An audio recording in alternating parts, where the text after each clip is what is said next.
Alors, je ne sais pas si ça va se passer comme Robert. Si vous me voyez parler puis que vous n'entendez plus rien, c'est que vous venez me chercher, puis vous me mettez sur une chaise, et puis on laisse faire le Saint-Esprit. Ça sera peut-être mieux. D'accord? Mais c'est bon. Voilà.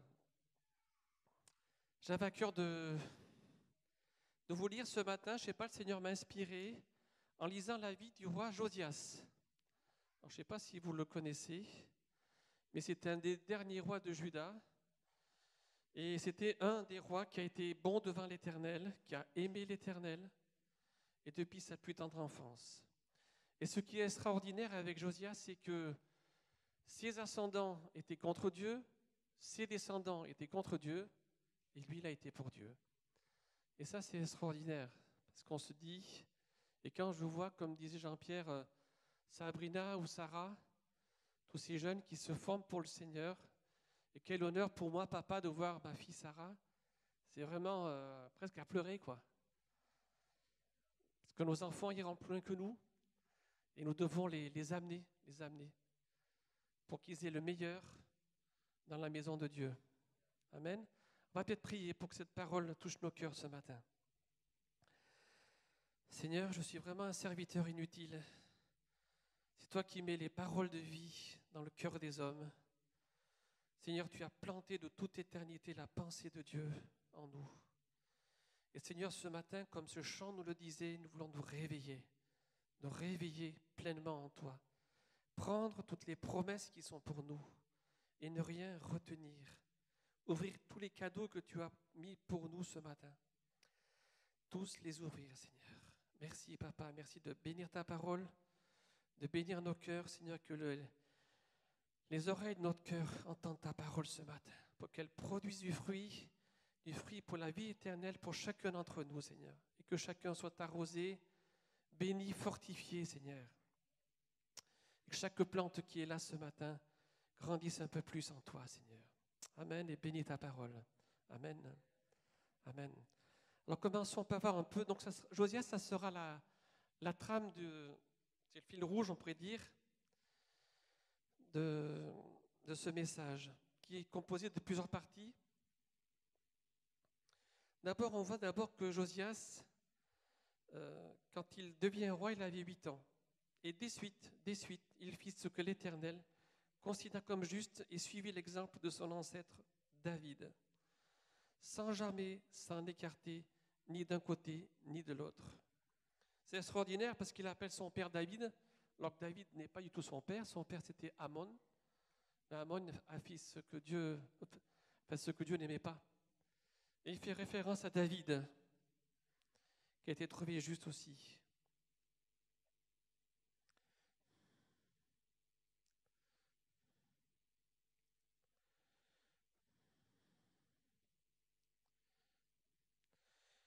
Et je pensais par rapport aux enfants, parce que ce petit bonhomme de 8 ans qui se lève, qu'on met sur le trône, ce sont nos enfants. Ce sont nos enfants.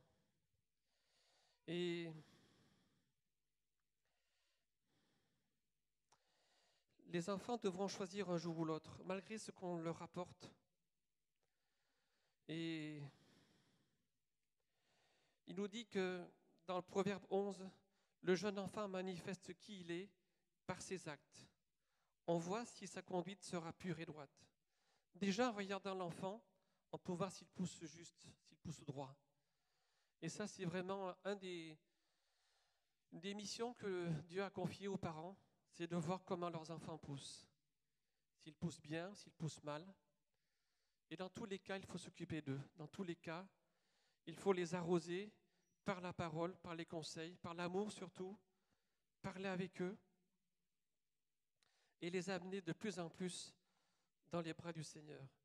Et peut-être qu'au travers de Josias, je pense que derrière nous, là, il y a quelque chose qui se prépare. Aussi bien on a des Josias derrière nous, des futurs rois, des futurs serviteurs de l'Éternel, qui amèneront le peuple de Dieu dans la connaissance.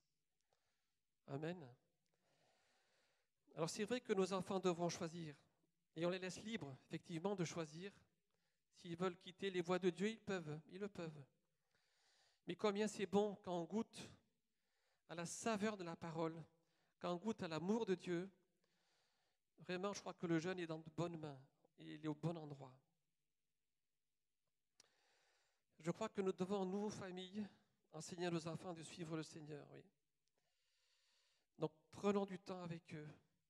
Je pensais en voyant Isabelle aussi et Nicolas qui sont là ce matin, au travers des écoles chrétiennes, que nous prions pour cela, pour que cette école se lève dans cette église. Il y a des choses encore à faire tomber. Il y a encore des choses où les choses ne sont pas réalisées encore. Elles ne sont pas accomplies. Et je crois que ce matin, je crois que le Seigneur va nous conduire dans un temps où des choses vont s'accomplir. Des choses qui sont retenues, des choses que l'on a dans notre cœur mais que l'on ne voit pas. Et ce matin, je crois qu'on va voir des choses. On va comprendre des choses. Alléluia. Alors merci pour nos enfants. Parce que nos enfants aussi nous poussent. Nos enfants nous tirent vers l'excellence. Parce qu'ils en veulent toujours plus. Ils en veulent toujours plus. Et je pensais aussi à Rachel, avec sa formation aussi aux États-Unis. Et c'est extraordinaire qu'on les voit revenir, renouvelés par ce que Dieu leur a appris aussi. Et on voit des jeunes hommes, des jeunes filles ou des jeunes femmes droits devant le Seigneur, encore plus sûrs d'eux. Alléluia. Quelle grâce d'être à leur côté. Amen. Ensuite, nous voyons que, alors aussi, on dit de Josias qu'il n'y a jamais eu avant lui et après lui de roi qui, comme lui, revient au Seigneur de tout son cœur, son âme et sa force. Et j'aimerais qu'un jour on puisse dire de moi, de n'importe qui, ce n'est pas forcément de moi, mais que notre nom est marqué, notre prénom, et qu'on s'en souvienne en bien, et que ça soit une référence pour les uns, et une force aussi pour les autres. Parce qu'on peut s'appuyer sur les générations d'avant, ce qu'on construit pour nous, et qui fait qu'on en est là aujourd'hui les uns les autres, parce que des gens ont semé dans nos vies, des gens ont cru aussi en nous, des gens nous ont fait confiance. Et on peut aussi nous laisser passer aussi, dans la prédication, dans la louange. Faisons de plus en plus place aux jeunes aussi, franchement. Après, on voit que Josias, je passe à un second sujet, Josias, il y a eu quelque chose d'extraordinaire, c'est que les idoles étaient très présentes, l'idolâtrie était omniprésente. Et ce n'était pas Dieu qui était omniprésent, c'était les idoles. Et c'était des idoles qui étaient vraiment très très fortes, qui demandaient des sacrifices d'enfants. Et qui demandaient beaucoup, beaucoup, beaucoup. Et pourtant, la parole nous dit que ces idoles sont vaines, c'est du bois. C'est du bois. Elles ne peuvent pas sauver, ne peuvent pas guérir, elles. Seul le Seigneur le peut. Amen. Et Josias a reçu cette mission du Seigneur, renverser tout ce que son père, tout ce que son grand-père avait fait. Et Manassé a été vraiment terrible. Manassé, son grand-père, est revenu sur la fin de sa vie au Seigneur, mais vraiment, le jugement de Dieu était déjà accompli. Et Dieu n'a pas retenu son jugement, puisqu'après on voit qu'après la mort de Josias, les deux successeurs, Jérusalem a été détruite, ayant emporté tout comme le royaume du Nord, 100 ou 200 ans avant. Et que plus rien ne subsistait. Plus rien ne subsistait.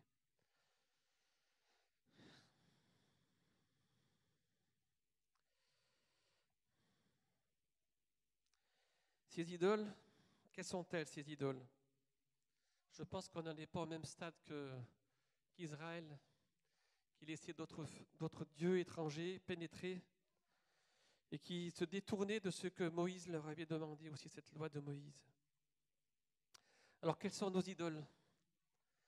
Ces idoles, on pourrait chacun d'entre nous en dénombrer peut-être dans notre vie. Mais je crois que l'idole par excellence, c'est ce qui fait de l'ombre à Dieu. C'est ce qui fait que quand on pense à cette chose-là, ou à cette personne-là aussi, Dieu s'efface. le Saint-Esprit s'en va. Ça peut être un chanteur, ça peut être un homme politique, n'importe, mais qui prend la place de Dieu. La télévision aussi, toute chose, la radio, les artistes. Vous savez qu'il y a des gens qui connaissent par cœur la vie de certains artistes et qui sont tristes quand ces artistes se divorcent, qui sont tristes quand ces artistes meurent. Et qu'est-ce que cela veut dire? Qu'est-ce que cela veut dire? Où est notre cœur? À quoi s'attache notre cœur? Alors revenons, s'il vous plaît, frères et sœurs, revenons dans la droiture de la parole, dans la pensée du Seigneur. Aimons le Seigneur de tout notre cœur, notre force et notre âme. Et que toutes ces idoles qui peuvent encore trôner dans nos maisons puissent être détruites aussi et mises à leur simple rang, et non pas en idole. Je sais qu'une fois on avait, moi je crois que je peux en parler parce que les gens ne sont pas présents ce matin, avec Sylvie on avait visité une famille, on nous a demandé de visiter cette famille, et quand on est allé chez ces gens, c'est très intéressant d'aller visiter les gens, parce qu'on voit comment les gens vivent et dans quoi ils vivent. Et on n'est pas trop compris quand on est reparti de ces gens, qui étaient très agréables par là même, on était très mal à l'aise. Et puis on a prié, puis on s'est rendu compte que dans cette maison trônait un Bouddha, mais en bonne place, puis on l'avait vu, mais on n'avait pas fait attention, on n'avait pas percuté, on n'avait pas fait attention. Et puis on a prié sur ça, et puis on s'est dit, bon, je crois que c'est juste d'appeler ces gens et de leur dire de se débarrasser de cela. Ça n'a rien à faire dans la maison du Seigneur. Et ces gens, donc on les a appelés, puis des suites, ils ont accroché. Des suites, ils ont dit, oui, il n'y a pas de problème. Il est parti, je ne sais pas où, mais il est parti. Il a quitté leur maison. Et la paix, cette paix qu'ils n'avaient plus, des suites, elle est revenue. Parce que le Saint-Esprit est un Dieu jaloux. Dieu est un Dieu jaloux. Et je crois qu'il veut vraiment une pureté de vie et aussi dans nos maisons. Alors regardons dans nos maisons ce qu'il y a. Comprenons si on n'est pas dans la paix les uns les autres. Pourquoi on n'est pas dans la paix dans nos maisons? Qu'est-ce qui se passe? Si on ne comprend pas, peut-être appeler un frère, une sœur, un responsable, un ancien pasteur. Pas Robert pendant 3 semaines. Hein. et prions dans nos maisons, parce que c'est là que le temple du Saint-Esprit veut s'installer. C'est là où il y a le repos de Dieu.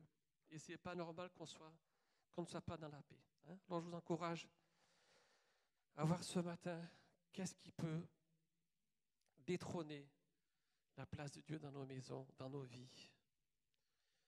Quels sont ces gens auxquels on s'attache? Qu'est-ce qui se passe? D'accord? Amen.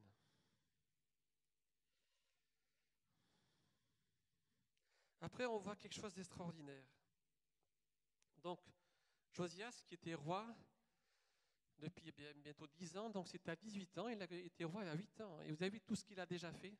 Tout ce qu'il a déjà fait, c'est incroyable. Hein. On se demande, hein, moi, je n'ai jamais fait tout ça dans ma vie, moi, c'est incroyable. Et à 18 ans, il a eu à cœur de restaurer le temple de Dieu. Donc, il fournit l'argent, ses princes aussi fournissent de l'argent. Cet argent est apporté au temple. Et il se trouve que dans le temple, le grand prêtre reçoit cet argent, et en même temps qu'il reçoit cet argent, il retrouve la loi. Il retrouve la loi de Moïse, qu'on n'avait plus, on ne savait même plus où elle était. Et il l'a retrouvée. Et il envoie ça au roi, et il y a un scribe, je ne sais plus le nom, Chaban, je crois, l'a lit au roi. Et là, quel effet ça sur Josias, qui avait 18 ans. Vous vous rendez compte? Si quelqu'un d'entre vous a 18 ans, et quand vous lisez cette parole, mais qu'est-ce qu'il a fait? Il s'est mis en pleurs, il a déchiré ses vêtements. Et il a compris que Dieu, il y avait un jugement de Dieu. Il a compris que Dieu, là, ça allait pas du tout. Et que ce que Dieu avait prononcé quelques années auparavant, il allait le subir. Il comprenait que Israël s'était détourné, enfin Juda en l'occurrence, s'était détourné de Dieu et que le jugement de Dieu avait été proclamé et allait s'accomplir. Et donc, il a pleuré, il s'est repenti devant Dieu, il a déchiré ses vêtements, il a demandé à ce qu'on consulte une prophétesse qui s'appelait Hulda. Donc on est allé consulter cette prophétesse de Dieu et qui a confirmé la parole. Effectivement, il y avait un jugement de Dieu sur Israël et que ce jugement allait s'accomplir. Mais elle dit parce que, donc dit au roi Josias, que parce que il a déchiré ses vêtements, il a pleuré, il s'est humilié devant Dieu, le jugement ne l'atteindra pas de son temps et qu'il fermera les yeux et le jugement s'accomplira après son décès, après sa mort. Et donc Josias eut un temps de paix, enfin un temps de paix si on peut parler de paix, puisqu'il a constamment été en guerre contre les idoles, qu'il détruisait au fur et à mesure. Mais le jugement ne s'est pas abattu durant son temps.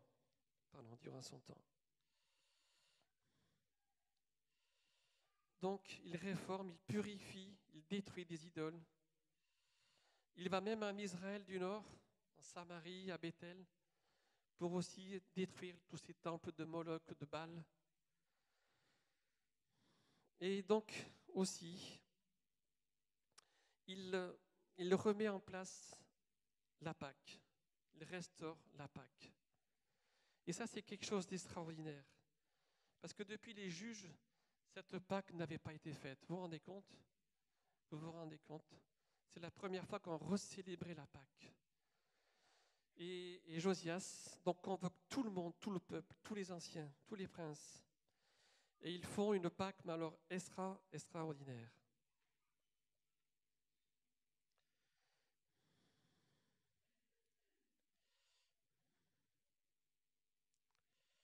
Et cette Pâque était... j'arrive pas à retrouver ce que j'avais écrit. C'est pas grave, hein, Seigneur. Cette Pâque était si grande que c'est écrit dans les livres. Et que même Jérémie en parle aussi de ce roi Josias. Alors cette Pâque, qu'est-ce qu'elle signifie pour nous ? Bien sûr, c'est la Sainte Seine qu'on a pris ce matin au travers de ces éléments. Et c'est vrai que merci Sylvestre pour nous rappeler qu'on ne doit pas être religieux, qu'on doit être vrai, qu'on doit être pur quand on fait les choses devant le Seigneur. Et que chaque fois, ce n'est quelque chose de nouveau que le Seigneur fait. Parce que lui, il nous a attendu tellement de temps avant qu'on se donne à lui. Et tous les dimanches matins, dans toute la terre, les chrétiens célèbrent le Seigneur et rappellent aussi cette mort, cette résurrection de notre Seigneur Jésus-Christ. Amen. Romains 8, 21 nous dit, maintenant donc il n'y a plus de condamnation. Plus de condamnation pour ceux qui sont en Jésus-Christ. Et aussi, car la loi de l'Esprit qui nous donne la vie dans l'union avec Jésus-Christ t'a libéré de la loi, du péché et de la mort. Amen. Et nous aussi, on prend cette Pâque, cette Sainte Seine, tous les dimanches, au lieu d'une fois par an. Et vraiment, c'est quelque chose d'extraordinaire. Je sais que dans le groupe de maison, des fois, on l'apprend aussi, en plus. C'est vraiment des moments très, très forts. Vraiment des moments où le Seigneur parle et bénit. Et on refait une alliance avec lui. C'est vraiment extraordinaire. Alors, ce roi Josias, il fallait bien qu'il meure un jour. Mais sa mort n'est pas la gloire de Dieu quelque part. Même s'il est parti avec le Seigneur, mais il s'est trompé à la fin de sa vie. Il se trouvait que Juda était entre l'Égypte et la Syrie. Et que le pharaon de l'époque, qui s'appelait Nécho, voulait attaquer le roi d'Assyrie. Et pour cela, il devait passer par Juda. Et Juda, à cette époque-là, était le vassal du roi d'Assyrie. Et en tant que vassal, on se doit de défendre son Seigneur. Quand le Seigneur a besoin, tous ceux qui sont des vassaux viennent défendre, tout comme le Seigneur aussi peut les défendre. Et quand Josias s'est retrouvé face à Pharaon, ce Pharaon pourtant lui dit, mais c'est Dieu qui me demande de venir. Il faut que tu ôtes ton chemin devant moi, sinon je vais te tuer. Vous vous rendez compte, le Pharaon, c'était le bras de Dieu. Et ça, Josias ne l'a pas compris. L'a pas compris. Il était allié avec ce roi d'Assyrie, qui n'était pas un très bon roi, et il a respecté son engagement, cette alliance. Mais il n'a pas entendu la voix de Dieu. Et surtout, il n'a pas consulté. Il avait des prophètes avec lui. Il ne les a pas consultés. Du temps de Josias, il y avait 3 prophètes. Il y avait Jérémie, il y avait Sophonie, et il y avait Habacuc. Il y avait de quoi consulter l'Éternel, hein, et entendre sa voix. Non, il n'a pas consulté. Et il a combattu le Pharaon, puis bien sûr, il s'est fait tuer. Et cela, ça m'a montré, moi, alors au passage, ce que je ne vous ai pas dit, c'est que quand j'ai reçu ce message, je me suis dit, mais Seigneur, tu veux vraiment que je dise tout ça? Et le Seigneur m'a dit, mais c'est pour toi. Je dis, comment c'est pour moi? Il me dit, mais c'est d'abord pour toi le message. Regarde tous les points. Et puis quand j'ai regardé tous les points, je dis, c'est vrai qu'il y a de quoi faire. Hein. Quand je vois les enfants, je voyais Sarah. Les idoles, j'en ai. Et je vais m'atteler à cela pour que vraiment elles partent. Et au travers aussi de cette mort, on voit que Josias avait fait une mauvaise alliance quelque part, qu'il aurait pu rompre aussi dans le nom du Seigneur. Il aurait pu la rompre, mais il ne l'a pas faite. Et ça me parle aussi parce que je me dis, mais est-ce que parmi nous aussi, avons-nous fait des alliances? Il y avait qui? Il y avait quoi? Avec quoi est-on alliés ce matin? Avec qui avons-nous mis pas notre sang, parce qu'on ne fait plus ça maintenant, mais si parmi nous, il y en a qui ont fait des alliances et qui ne sont pas à la gloire de Dieu, alors je vous en prie, frères et sœurs, détruisez-les ces alliances, parce qu'elles ne sont pas à la gloire de Dieu et elles empêchent le Saint-Esprit. Elles empêchent le Saint-Esprit de voir. Josias n'a pas vu à cause de ça. Il n'a pas vu que c'était l'Éternel qui conduisait ce Pharaon pour attaquer le roi d'Assyrie. Il ne l'a pas compris, il ne l'a pas vu. Alors au travers de tout cela, qu'est-ce que je voulais vous dire? Bien sûr de se reconsacrer à Dieu.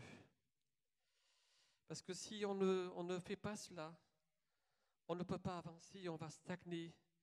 Et quand on stagne, vous savez, comme on dit, on recule. On ne peut pas toujours être en avant, toujours en mouvement, toujours avancer. Même si notre pas faiblit, mais avancez, marchez. Ne vous arrêtez pas. Puis on doit être retrouvés justes comme Josias. Nous soyons des modèles, des repères pour nos enfants, nos petits-enfants, et puis je commence, il y en a qui m'ont précédé, pour que si cela marche dans la voie de Dieu. Soyons trouvés purs aussi pour être un vase d'honneur dans la maison de Dieu. Oh, que chacun de nous puissions être un vase d'honneur. Que le Seigneur, quand il te regarde, il dise, oui, ça c'est un vase d'honneur. Amen. On voit dans Éphésiens 5, 26 que Christ s'est livré afin de sanctifier l'Église. Oui, nous pouvons le dire ce matin. Amen. Notre corps aussi, qui est le temple du Saint-Esprit, donné par Dieu. Ce Saint-Esprit qui demeure en nous, on ne s'appartient pas à nous-mêmes, car on a été racheté à grand prix. Donc il faut honorer Dieu dans notre corps aussi. Et ce corps est le temple du Saint-Esprit. Et le Saint-Esprit est sensible, vous savez. Il est sensible. Donc regardons ce que nous faisons de notre corps pour que vraiment le Saint-Esprit soit honoré et content de vivre dans ce corps. Nous voyons aussi, je vais vite faire, Dieu a appelé ses amis dans l'Ancien Testament. Il n'y en a que 2 qui ont été appelés ses amis, c'est Abraham et Moïse. Abraham qui marchait avec Dieu, qui a été jusqu'au sacrifice d'Isaac, et si Dieu ne l'avait pas arrêté, il aurait sacrifié Isaac. Et on voit dans les serviteurs de Dieu des fois que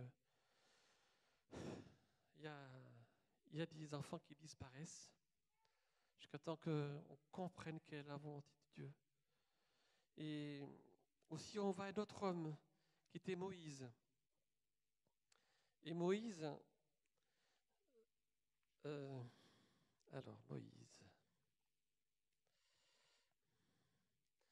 Moïse parlait avec Dieu face à face. Moïse savait ce que Dieu allait faire avant qu'il ne le fasse. Vous vous rendez compte? Il était dans les secrets de Dieu. C'est extraordinaire, hein? Voilà. Donc, il faut la crainte de Dieu pour tout cela. Si on n'a pas la crainte de Dieu, frères et sœurs, on n'avancera pas. Et ce n'est pas la peur de Dieu. La peur de Dieu nous éloigne de lui. Mais la crainte de Dieu nous rapproche de Dieu. Il nous fait nous accrocher à lui.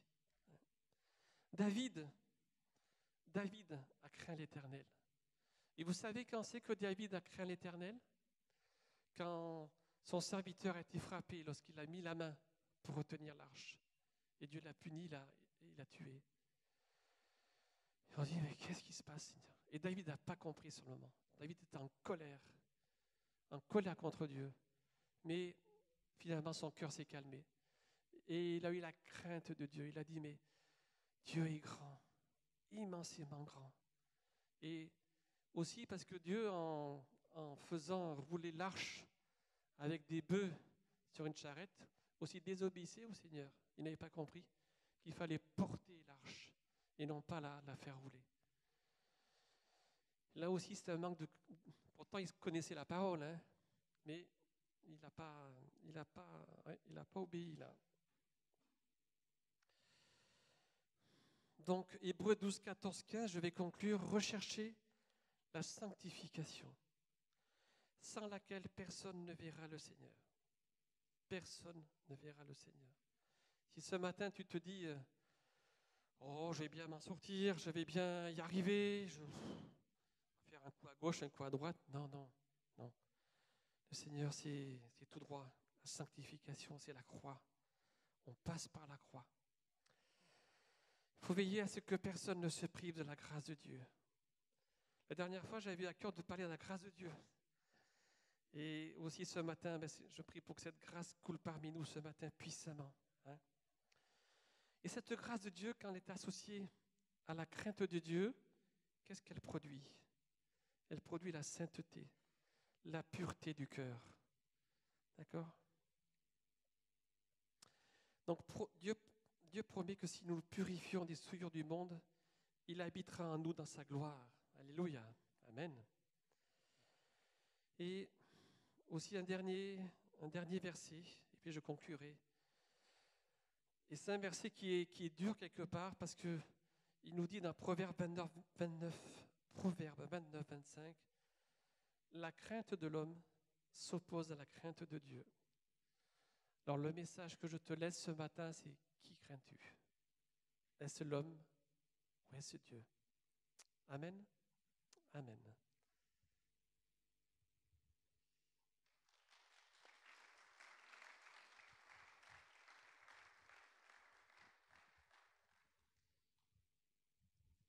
Alléluia. Merci beaucoup Jean-José. Si je peux avoir le groupe de louanges.